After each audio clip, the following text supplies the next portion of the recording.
Yeah, I'd use the term goalkeeper quite loosely. I've played it growing up. I was involved with Burnley for 5 years, so I played with Burnley from the age of 12 to 16, 17. And then I moved up to Queen of the South. I was spotted at an exit trial in Leeds, which it was all a bit coincidental, really, and a bit random. Came up on trial, and I was signed there. So yeah, I played with Queens for 3 years, and Burnley as a youth. So no, I did play in goals. It wasn't just random. I was on the bench this year. I had actually played there before. Were you any good? It depends who you ask. Some days all right, some days not. But no, it's one of them things, and it? It's a dream to play football full time, and I was fortunate enough to do that. And Queens obviously gave me the opportunity. How, Unfortunately, it never worked out fully in terms of made a long career out of it, but it was very good, brilliant. how tough was that move up, moving from South? Was it on your own you moved up? Yeah, I moved up on my own. So at the time there was 8 of us, I think, had moved up, but I didn't know any of the other boys. So like Jake Pickard and things like that obviously came up at the same time. So we all lived in Dumfries at 16. So it was a bit, it's difficult. You leave home at 16. I look at 16-year-olds now that we do work with in the community, and I was like, 16, I'd moved countries. It's different, and it's certainly an experience that helps you grow up and look after yourself pretty quickly. I think I've said it in the past that 16, I come into the club and it's a big move for you, obviously, and you're nervous and things. And the things you take for granted, like obviously my mum was doing my washing when I was that age, obviously, and then I'd moved away and suddenly I was like, oh no. So Kev, the story is that I used to have to ask Kev if he could help me and do the washing for me at the start until I could get to grips with it all. I never realised how difficult it was. Yeah. But obviously Kevin, the club there, looked after us massively when we first came up. Amazing, really. And how did you transition from playing into your community role in the club just now? How did that come about? Um, it was so when you're a player, a sort of player, whatever, you get quite a lot of free time. Obviously, the work that you do in training is difficult, and there's pressure obviously involved in performing at your peak every single day. But you did have a lot of downtime, and I always felt that I could have picked school or football, and I took the gamble on football because obviously it's a dream. So I always felt that I was missing out on the schooling side. We went through a college course for the club, which was brilliant, and the boys now do HNC, which is fantastic and a high qualification that can lead on to PTing and things like that. For me, I felt like I wanted to go to university. I wanted to do loads of different things as well. Took a gamble on the football, so I always put a bit extra into the coaching community. Whether there was anything going at a school or anything, and just said, oh, can I help out? Can I take soccer camps with a few community coaches as well, all while playing? So you ended up going around to different schools after training and stuff as part of the programme anyway. So I just started doing that, and then at the end of my playing career, I got offered the opportunity to do the community stuff. Was that a bit of a no-brainer to take the community stuff? Was it something you enjoyed? Yeah, no, definitely. It's one of the most rewarding things you can do. And I think seeing someone develop because of something you've taught them, just enjoying the football and the first experience of football coming with Queen of the South. I've always remember when I was younger and how much I loved football at that age and going to whether it's Aki Stanley soccer camps or the Burnley soccer camps, and you do all this stuff and you just fall in love with football. And I wanted that same experience for everyone that comes through the door at Queen of the South. I want everyone to walk through and being, oh, in the South, oh, that was brilliant. And when you look back, that they can go back on memories. Oh, do you remember when we did this at the soccer camp? Do you remember when Queen of the South went to the school? Doogie Doonhamer turned up at the school and did breakfast club with us. I want everyone in the town to have that affiliation and that first initial memory with the football club that they can take forward. And that initial love, obviously, then hopefully we get more people like yourself, a young fan that comes through and just loves the football club. And it's about giving people that opportunity to develop as individuals. As I say, our community programme is not just all about football. We use football as a vehicle, and we use the Queen of the South badge. But as I say, we do breakfast club, behavioural programmes, stuff like that. So it is about giving that people that first positive experience in football. Yeah, there's been quite a few things that you've done. The social south is something that's going well just now. We've got the School is Cool thing. You've got the Breakfast Club before COVID. What are some of the highlights of your, is it 5 or 6 years in your role now? Uh, yeah, it will be. I'm not too sure. 20. Yeah, it'll be coming up for 5 years in the role. 4 or 5 years. But no, there's loads of highlights, and I think it's hard to pinpoint. If you say a favourite programme, you could say, oh, the numbers we engage with on soccer camps or going into the schools is massive. But for me, if one person's affected positively, so for example, the school, if only one person ever did that, that'd be worth it for me. It's not about quantity of people. If one person's affected positively by the football club's role in what we deliver, then it's a job well done for me. That one person can go away and take something from it.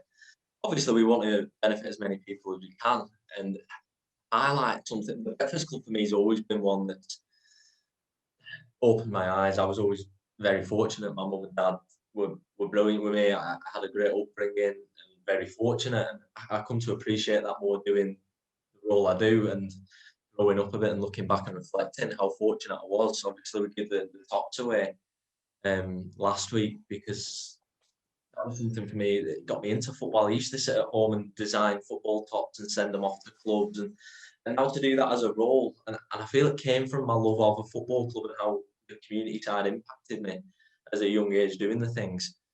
But in answer to your question, I think it is just seeing the different stories and the versatility that we deal with from walking football, as you said, the social south, meeting up with just a group of fans the other night. We were discussing memories, and it just it's fantastic just to see everybody's different view of the same thing. And I think I've said that a lot of times that a 6-year-old will have the same first memory potentially as 75-year-old, and it's just hearing that how football can impact you and the wider community. The highlights the overall package and seeing people's improvement and love for the club grow.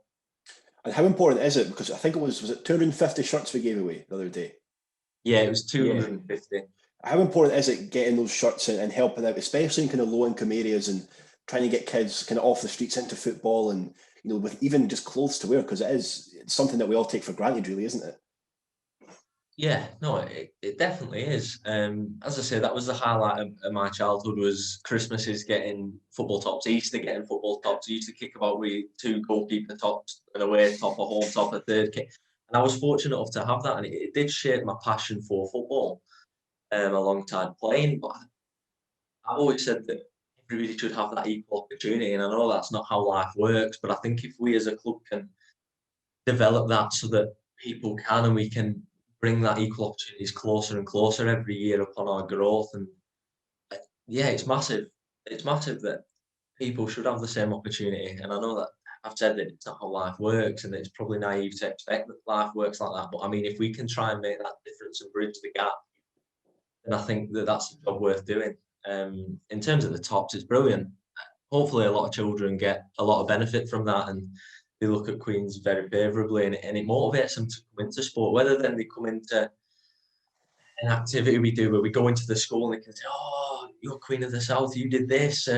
Oh, that was my favourite ever top." And then somebody in 20 years' time will say, "Oh, what was your first football top?" And they'll say, "Queen of the South gave me a football top."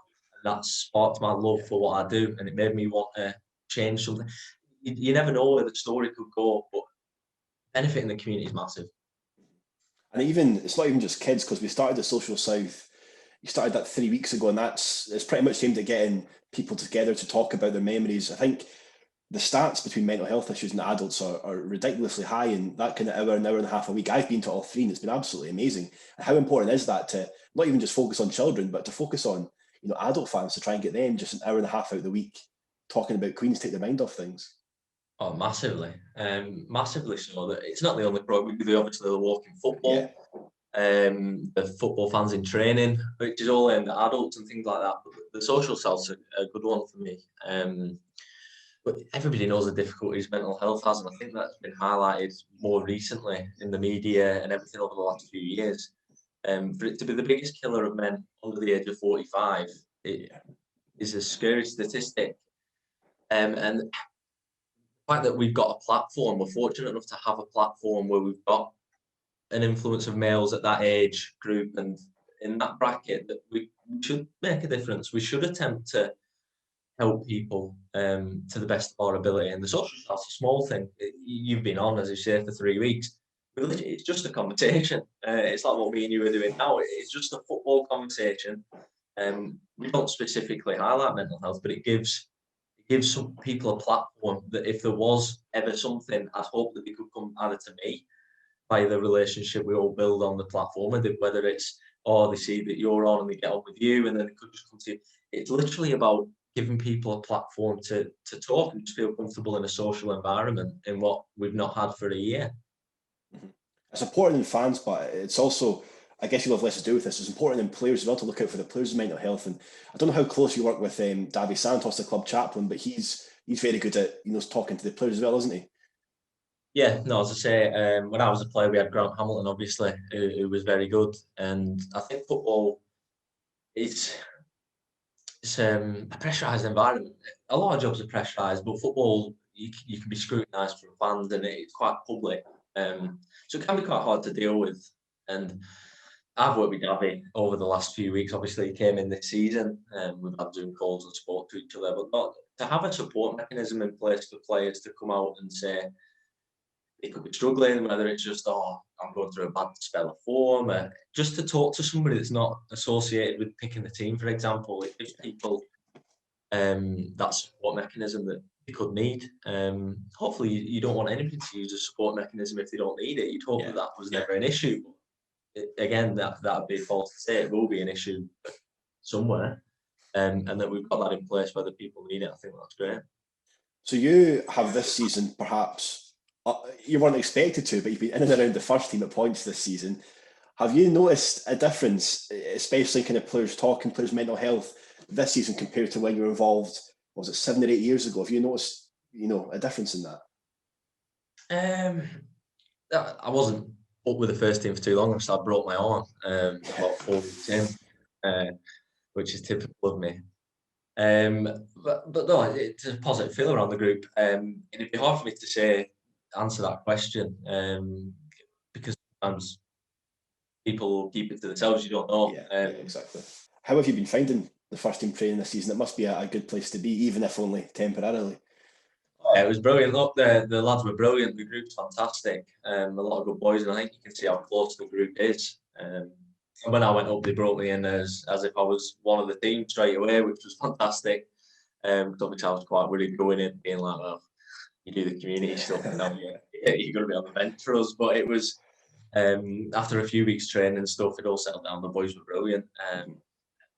It just felt like it was a natural progression, and the boys, obviously, as we can see now, their form's been fantastic, and I think one defeat in 11 speaks volumes for how well the group's doing.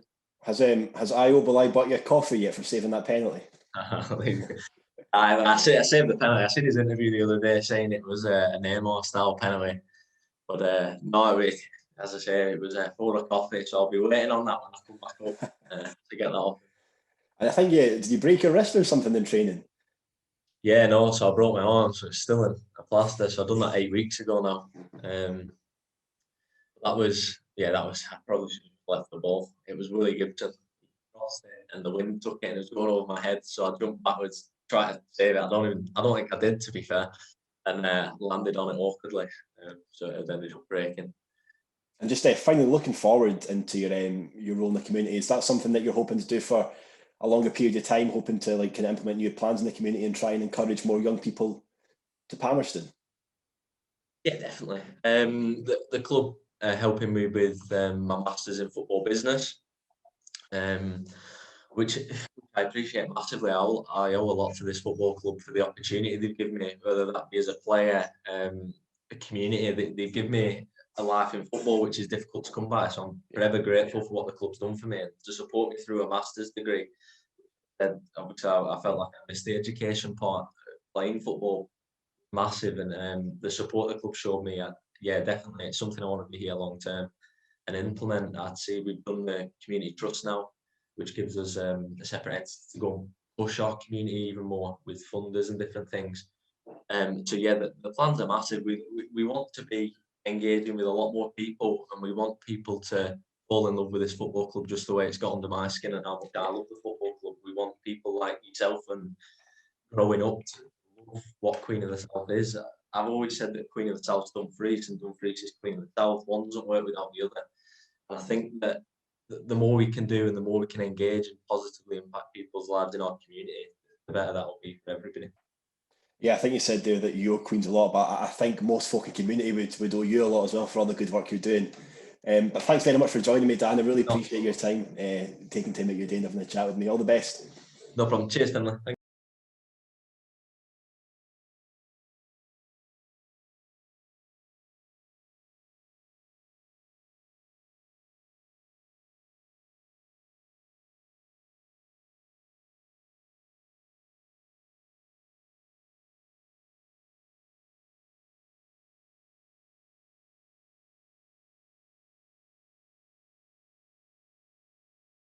Thank you.